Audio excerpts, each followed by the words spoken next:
Olá, minha amiga, meu amigo. Hora do nosso encontro neste domingo, 14 de setembro, dia do aniversário do Papa. Nasceu em 1955. Robert Prévost, ou Robert Prévost, já que o sobrenome é francês, embora ele tenha nascido nos Estados Unidos, em Chicago, Illinois. Interessante, agora é Leão XIV, sempre que ia a Roma, nos conclaves, ele frequentava uma academia. E lá só era conhecido como Robert, ou talvez até o Bob, né? E um dia descobriram que o Robert tinha virado Papa.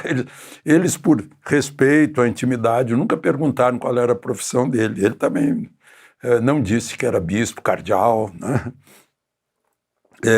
Tomara que ele continue sendo Papa, continue fazendo exercícios, movimentando o corpo, porque, como diz o conterrâneo dele que nasceu na Califórnia, o Clint Eastwood, não deixe o velho entrar, né? O Clint Eastwood está com 95, é de 1930. Bom, já que falamos em Papa, hoje é o dia da cruz. O que era a cruz? Era um sinal de martírio romano, de condenação. Dizem que os romanos só na Gália mataram 1 milhão na cruz. E mataram muitos cristãos na cruz também. E matavam aqueles que eram condenados, né? E dia da cruz tem esse significado, porque, segundo o cristianismo, né, Jesus Cristo veio para pagar o pecado de Adão e Eva. Qual era o pecado de Adão e Eva no paraíso? Quererem ser deuses, pegando o fruto do conhecimento, do bem e do mal, fruto que dava conhecimento divino. E ele, tendo a força divina, não continuou o homem levado à cruz. Poderia, né, evitar tudo isso, mas ele quis pagar. Ficou na cruz, deixando a esperança da ressurreição. Será que é coincidência que o Domingo da Cruz encerra a semana de uma condenação no Brasil? De alguém que também fez o bem, queria o bem, ficou dentro das 4 linhas e foi condenado. Jesus fazia milagres, curava pessoas, pregava um novo mandamento do amor, que é o oposto do ódio que está por aí. E foi crucificado. No Evangelho de hoje, João lá no 3,17, conta que Jesus estaria dizendo para Nicodemos que veio para salvar e não para condenar. Sabe quem foi Nicodemos? Um doutor da lei, um erudito, que foi o único que defendeu Jesus lá no conselho judaico.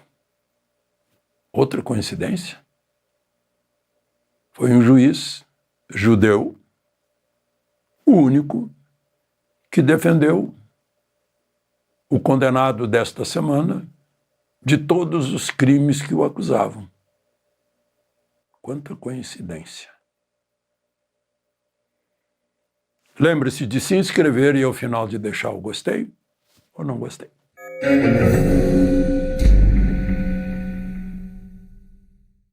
O ex-presidente condenado esteve no hospital no Death Star para fazer um procedimento tirando lesões da pele. Mas fez exames, o exame de sangue mostrou anemia e a tomografia mostrou restos de pneumonia. E, como sempre, o abdômen todo cheio de sequelas da facada e das cirurgias necessárias que foram feitas depois, com adesões, com alteração no trânsito alimentar, né, digestivo, uma confusão. Bom, ainda falando do julgamento, não foi surpresa para ninguém, né? Só uma pessoa muito ingênua acreditaria que ele seria absolvido por algum tipo de milagre. num Supremo que é presidido por um ministro que disse: nós derrotamos o bolsonarismo. E todas as declarações já feitas, né? Como mostrou o Wall Street Journal hoje, né? O relator é inimigo de Bolsonaro, né? Claramente, durante todo esse tempo. O outro ministro, Dino, era ministro da Justiça de Lula. O presidente da turma foi advogado particular de Lula. Né? Não tinha como, né, dar resultado diferente. O que surpreende é o detalhamento do voto de Fux, né, o Nicodemos, que o Wall Street Journal disse que, pegar as palavras do Wall Street, flagrante falta de provas para apoiar as acusações foram mostradas pelo ministro Fux. O Wall Street Journal disse que esses ministros que participaram em país sério se declarariam suspeitos, né? Mas o voto de Fux vai servir para tribunais internacionais, mas principalmente internamente vai servir como apoio, como considerandos de um projeto de anistia. Aí vocês vão dizer: mas aí o Supremo derruba. Não, antes disso Lula pode derrubar. Se o Lula não perceber que poderia ter a grandeza de sancionar, né, e com isso se apresentar diferente, né, como um estadista que não tem medo de Bolsonaro, etc., né, porque a Constituição diz que compete ao Congresso decidir sobre a anistia, não compete ao Supremo, compete ao Congresso, com a sanção do presidente.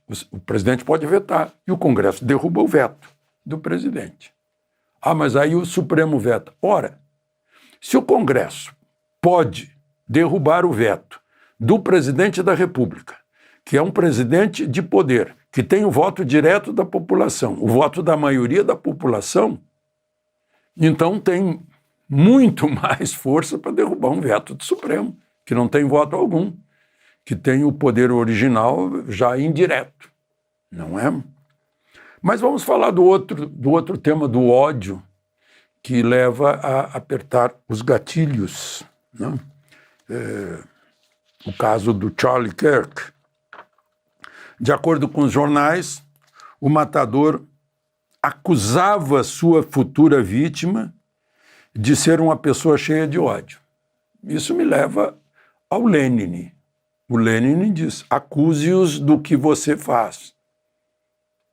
Acusa o outro de ódio para justificar o assassinato.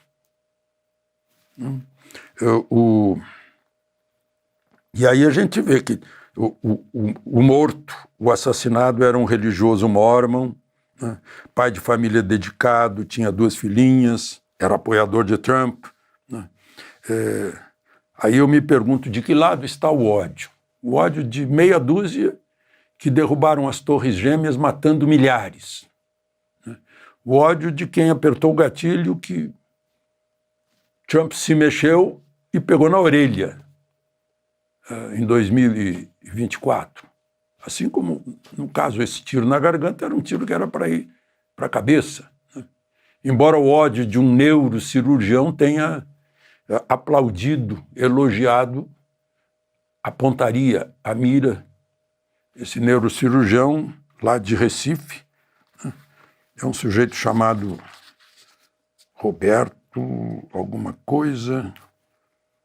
São essas figuras que a gente precisa dizer o nome para se prevenir deles, né?